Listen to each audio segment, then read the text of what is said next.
નમસ્કાર મિત્રો, પેસ સ્પોકન ઇંગ્લિશમાં આપનું સ્વાગત છે.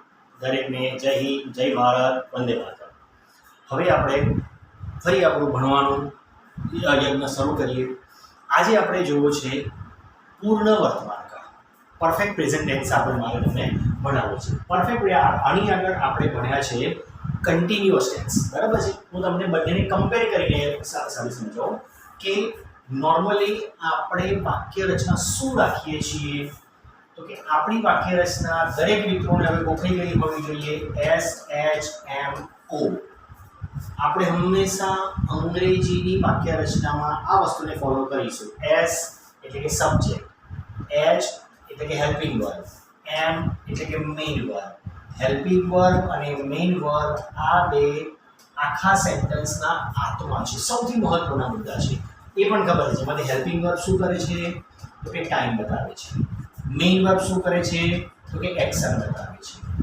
આ એક જનરલ ફોર્મેટ છે. સબ્જેક્ટ અને અધર વર્ડ્સને ટેન્સ સાથે કોઈ લેવા દેવા હોતી નથી. આની આગળ મેં તમને ભણાવ્યો કન્ટિન્યુઅસ ટેન્સ. કન્ટિન્યુઅસ એટલે ચાલુ, રાઈટ. હવે કન્ટિન્યુઅસ ટેન્સ હોવા માટે મારી પાસે ત્રણ કન્ટિન્યુઅસ ટેન્સ છે. Continuous present, continuous past, continuous future.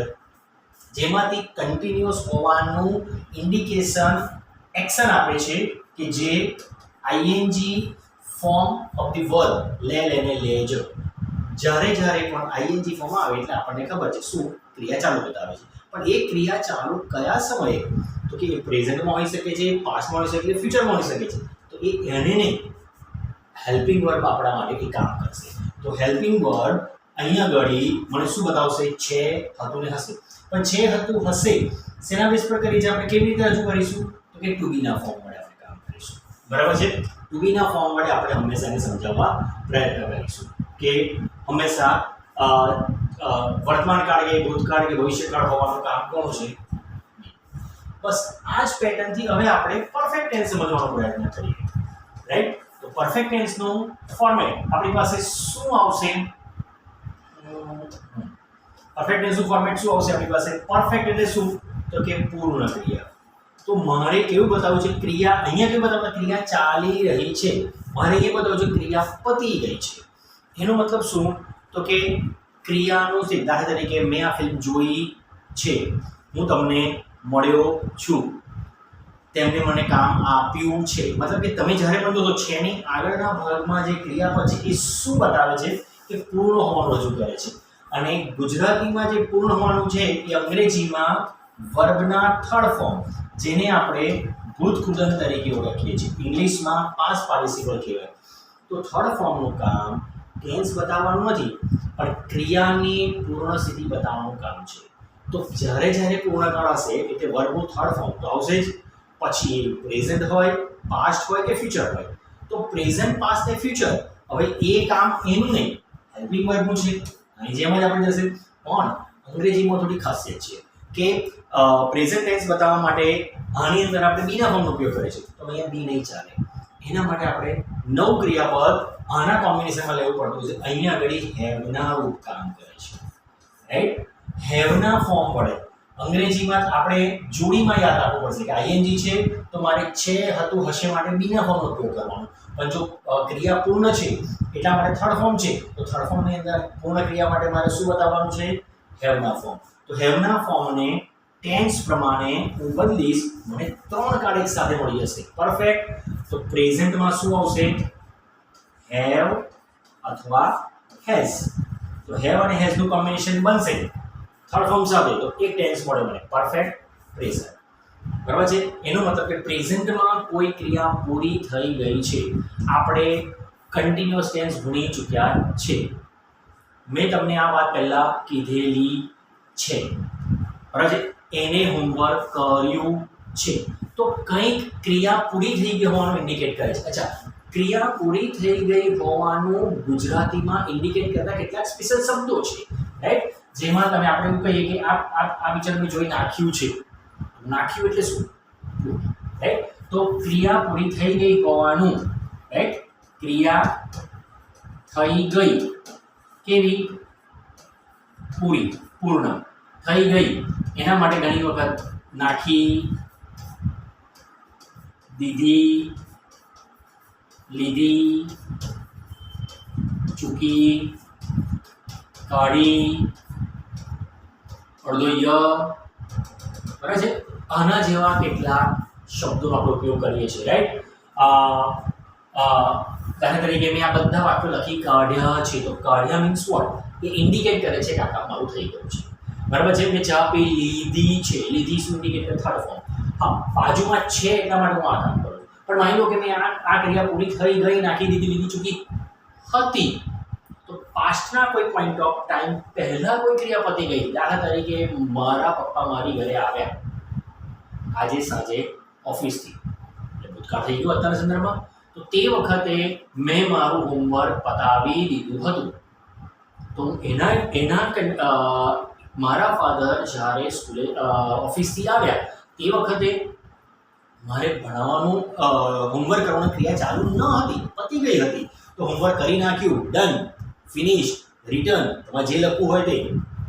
Have કે હેઝ, આઈ હેડ, સોરી ભૂતકાળ એટલે આઈ હેડ રિટર્ન ધ હોમવર્ક. તો પાસ્ટ હોય તો મારે હેવ પાસ્ટ જ લેવાનું. શું કરવાનું મારે? હેવ. ધેટ ઇઝ ઓલ, બરાબર છે. એ જ રીતે ભવિષ્યના કોઈ પોઈન્ટ ઓફ ટાઈમ પહેલા કોઈ ક્રિયા પતી ગઈ હશે. દાખલા તરીકે આવતીકાલે સાંજે 5 વાગ્યા, ભવિષ્યકાળ પહેલા મારા કાકા અમદાવાદથી આવી ગયા હશે.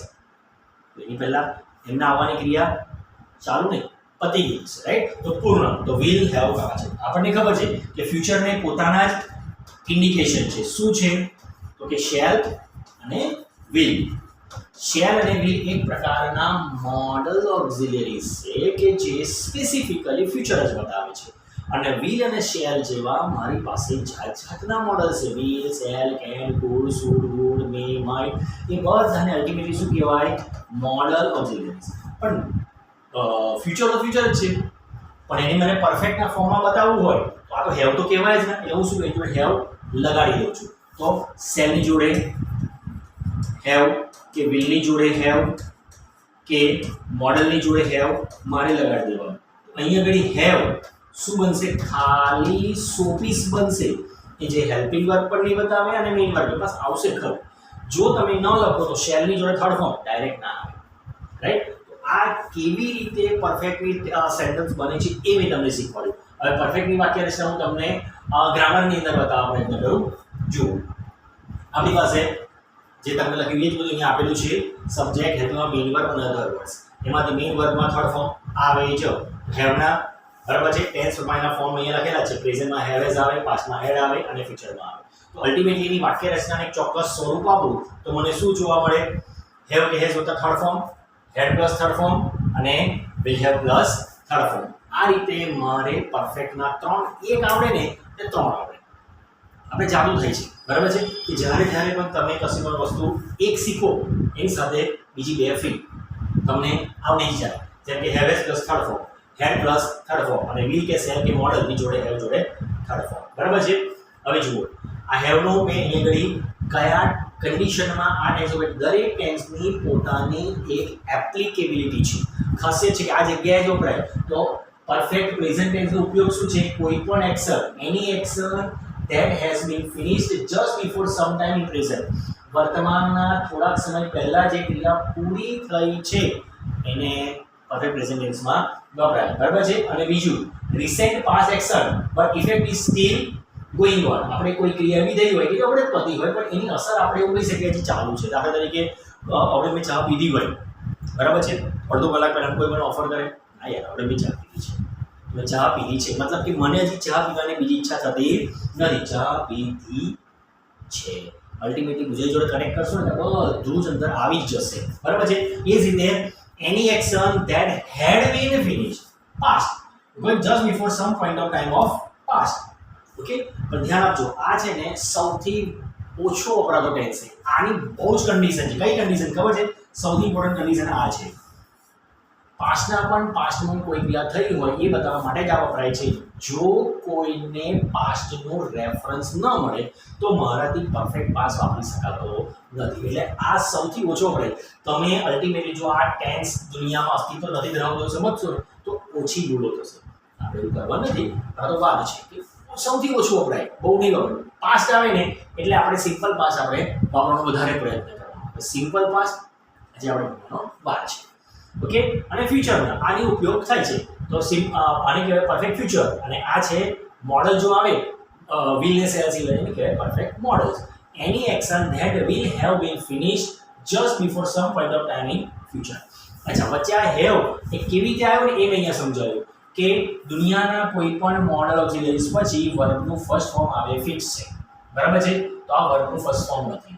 અને પરફેક્ટ ટેન્સ માટે થર્ડ ફોર્મની આગળ હેવ આવું કમ્પલસરી, તો જ એને પરફેક્ટ ટેન્સ કહે. પરફેક્ટ ટેન્સની પણ એક બેઝિક એલિમેન્ટરી ફોર્મ્યુલા છે, અને કઈ છે? હેવ વત્તા થર્ડ ફોર્મ. મેં તમને કીધેલું છે કે ટેન્સ માત્ર 4 એલિમેન્ટરી ફોર્મ્યુલા પર જ બધું રચાયેલું છે, અને એ 4 એલિમેન્ટરી ફોર્મ્યુલા એવી છે કે દુનિયાના કોઈ પણ કન્ડિશનમાં એ સેટિસ્ફાઈ થવી જ જોઈએ.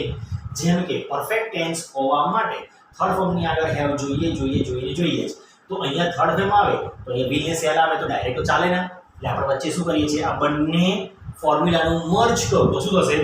મોડલ, પછી V1 ઓફ હેવ એટલે હેવ પોતે, બરાબર છે, અને પછી થર્ડ ફોર્મ. તો અહીંયા હેવ શું છે?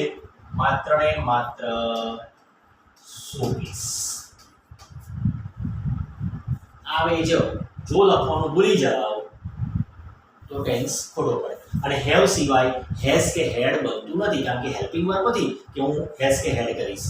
ઓકે, ચાલો, તો આ રીતે મેં તમને 3 ટેન્સ એક સાથે સમજાવ્યું, પરફેક્ટ ટેન્સ. હવે નેક્સ્ટ લેક્ચરમાં આપણે આના સંબંધિત વાક્ય સમજવાનો પ્રયત્ન કરીશું, બરાબર છે. ત્યાં સુધીના આખા વિડીયોને તમે પ્રોપર જુઓ અને સરસ રીતે એને સમજવાનો પ્રયત્ન કરો કે પરફેક્ટ ટેન્સ કેવી રીતે રચાય છે. અને ટૂંક સમયમાં જ આના પછીના તરત જ વિડીયોમાં આ બધા જે વાર્તાઓ કરી એ વાર્તાને આપણે એપ્લાય કરીશું, એટલે ઓટોમેટિક તમને ખ્યાલ આવી જશે કે આ ટેન્સીસ કેવી રીતે બને છે, બરાબર છે. ચાલો મળીએ નેક્સ્ટ લેક્ચર.